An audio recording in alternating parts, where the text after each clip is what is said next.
Кырма управление. Отыр.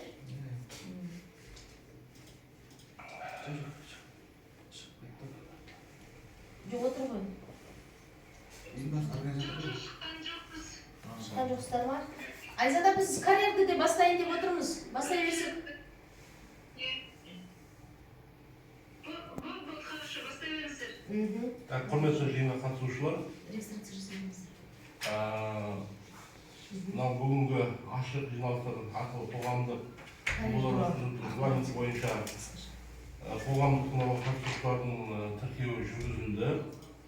Келісілген уақытта қоғамдық тыңдаулардың ашылуының қазір келісілген уақытта басталып жатыр.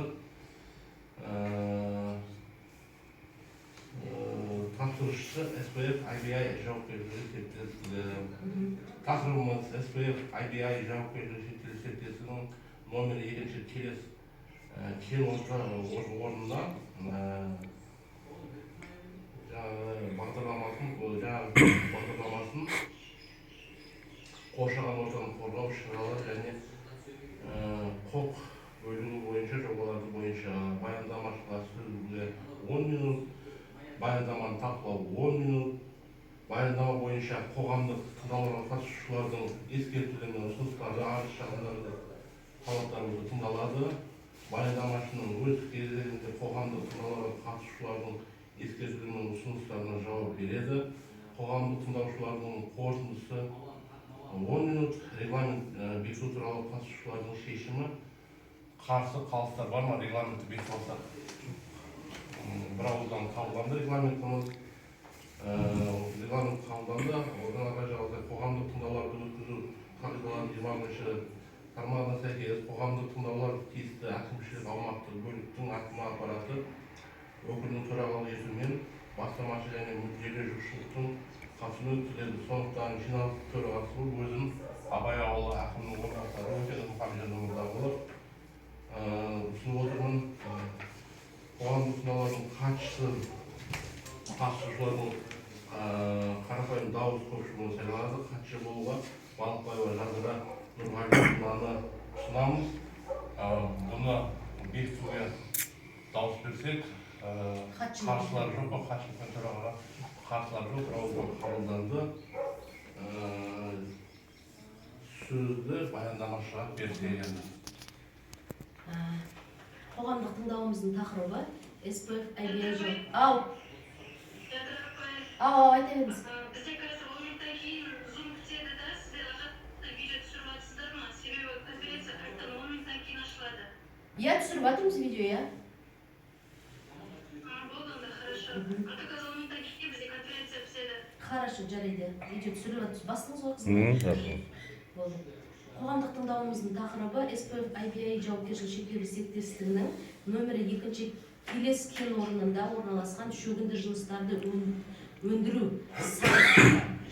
сазды өндіру, кірпіш зауытына карьерге суглинка алу, карьері үшін шекті нормативті шығарындылар, қалдықты басқару бағдарламасы, өндірістік экологиялық басқару бағдарламасы, қоршаған ортаны қорғау іс-шаралары және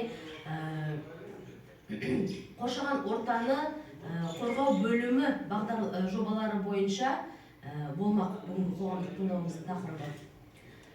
Қоғамдық тыңдаулар Қазақстан Республикасының экологиялық кодексінің 21-ші жылы шыққан кодекстің 96-шы бабына сәйкес 1-ші және 2-ші санатқа жататын объектілер экологиялық сараптаманы жүргізу барысында осы қоғамдық тыңдаулар барлық объектілерге өткізу міндетті болып табылады. Бұл карьер IBI жауапкершілігі шектеулі серіктестігінің 2-ші санатқа жатады. Қоғамдық тыңдаулар 2021 жылғы 3 тамызда шыққан 286 қағидаға сәйкес негізделіп өткізіледі. Регламент бекітіліп, одан кейін хатшы сөйлеп, солай. Ережеге сәйкес бұл қоғамдық тыңдаудың өткізілетіндігі туралы осыдан 33 күнтізбелік күн бұрын бұқаралық ақпараттарда жаңағы келес келбеті газеті мен сәт телеарнасында қоғамдық тыңдаудың өткізілетін орны, уақытысы, қай жерде өткізілетіндігі туралы және сағаты, күні барлығы көрсетілген болатын. Келес келбеті газеті және сәт телеарнасы осы жергілікті бұқара ақпараттары құралдары болып табылады. Жалпы мәлімет тапсырыс беруші SPF IBI жауапкершілігі шектеулі серіктестігі бұл жобаларды жасауға негіз болған себеп табиғат пайдаланушының қоршаған ортаның әсерін бағалай отырып нормативті құжаттар алу мақсатында, жаңа карьерге нормативті құжаттар рұқсат алу мақсатында жүргізілуде. Орналасқан орны жобаланып отырылған нысан міндетті түрде орналасқан аймағына әсерін скринингілеуден өткізу міндетті болып табылады. Біз осы жылы қазан айында осы скринингтің қорытындысын алған болатынбыз карьерге. Дегенмен нысанның орналасқан алаңы 5 гектар болуына байланысты, 25 гектардан аспауына байланысты экологиялық кодекстің бірінші қосымшасы бірінші бөлім 2-де екінші бөлімшесіне жатпайтын болғандықтан қоршаған ортаға әсерін бағалау жүргізу міндеттінен босатылады. Яғни процесс кішкене қысқарады рұқсат алу мақсатында жұмыстар жүргізу кезінде. Номер 2 Келес кен орны, Келес ауданы Абай ауылынан 600 метр шақырымда шығысқа қарай, Келес өзенінің сол бетінде 500 метрден астам жерде орналасқан. 500 метр шамамен Келес өзенімен жаңа карьердің арасы 500 метрдей арақашықтықты қамтиды. Карьерді сумен қамтамасыз ету, күнделікті жұмысшыларды күнделікті тұрмыстық сулар, ауыз су, қажетті сулармен қамтамасыз ету Абай ауылынан қарастырылған. Ал су айдау жаңағы айтып өткендей бетондалған септикке құйылады. Мына жерде жаңағы карьердің қайда орналасқан туралы карта, Google картадан алған снимок. Мұнда Келес өзені, а мынау карьердің орналасқан жері. Мына аға. Мына жерде. Одан кейін мынау Google картадан алған жаңағы карьердің аумағы.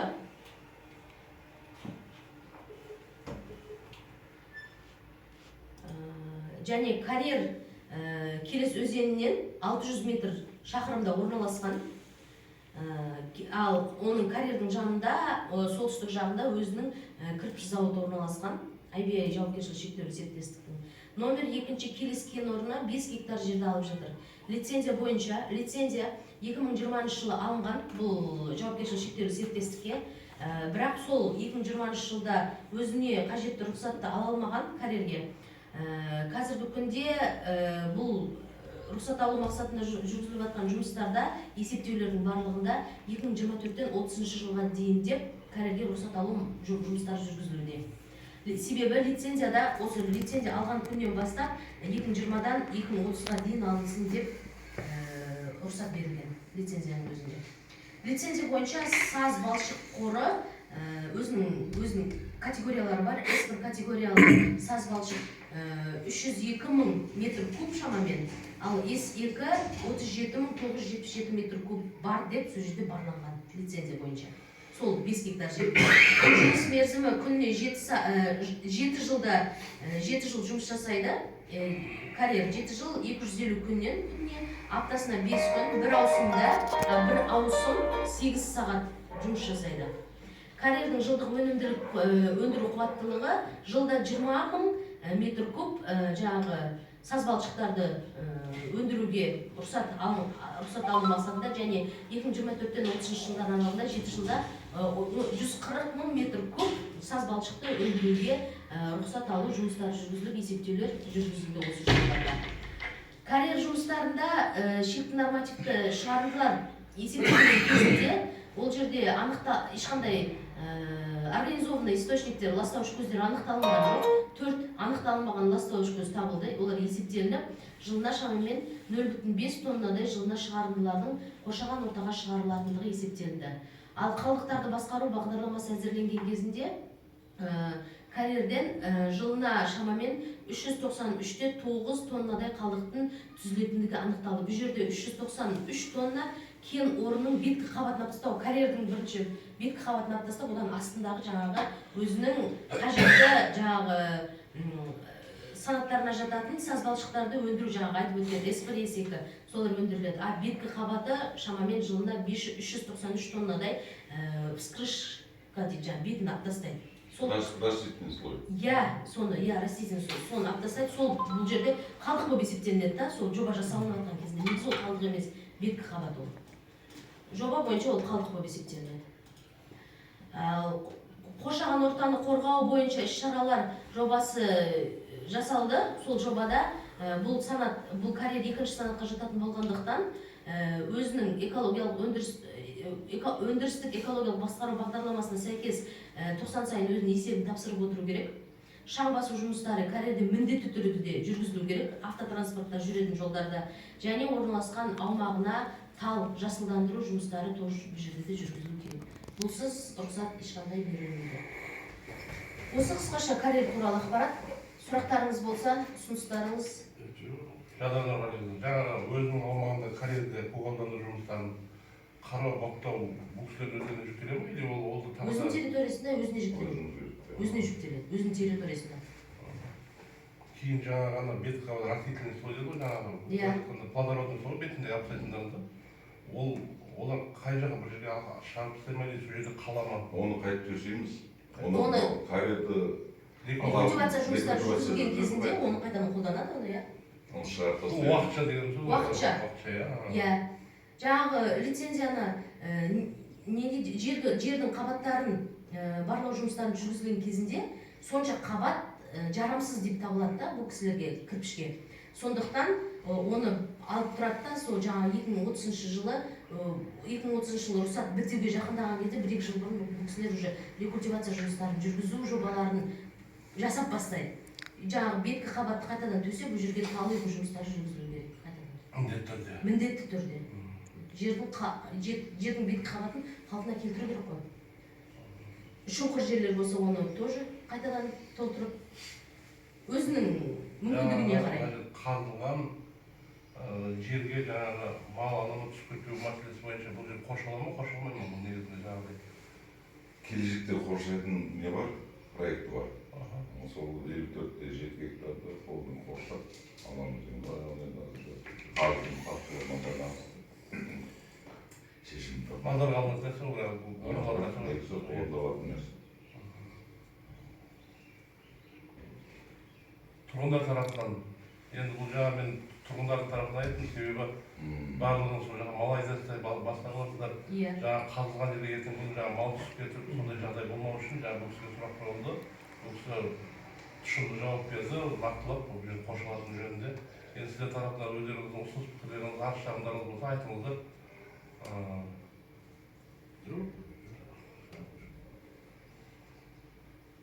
Ондай болатын қорытындылайық жиналысымызда. Арыз шағым болғанда берген жаңағы мекемеге обязательно порядокты түрде көгалдандыру қойылу керек та, ол жасыратын жоқ қой. Ол енді сонша тіршілік болғаннан кейін жаңағы көгалдандыру жұмысы обязательно жүру керек. Онсыз болмайды ол. Негізі келешекте ол бәрі спрос болады. Сондықтан енді көгалдандыру жұмысын қолға алыну керек. Ол былай айтып кеткенмен заң аясында болу керек.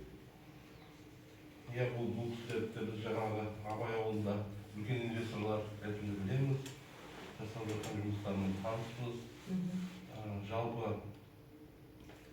қойылған талаптар толығымен орындалуына біз кәміл сенеміз. Сол себептен қорытындылай келе жаңағы SBI жауапкершілігі шектеулі серіктестігінің номер 2-ші келіскен орынның кішкене жаңағы түсініксіз болып кетіп мына сөздер. Иә, жобалар қысқаша атаулары. Бағдарламасының қоршаған ортаға қорғау іс-шараларын және құқық бойынша жобалар бойынша осы жерде дауыс берсек, қарсылық жоқ шығар енді бұл жерде. Онда дауыс берейік. Жалпы қарсы қалыстар жоқ, бір ауыздан қабылданды. Сол себептен бұл жиналысты жабық деп есептейміз. Жадыра Нұрғалиевадан сұрадым, осы жерде айтқан пікірлердің бәрі хаттамаға енгізіледі. Енгізіледі. Экопортал сайтына шығарылады хаттама. Табиғат қорғау басқармасымен беруге келісіп. Жақсы, үлкен рахмет сіздерге.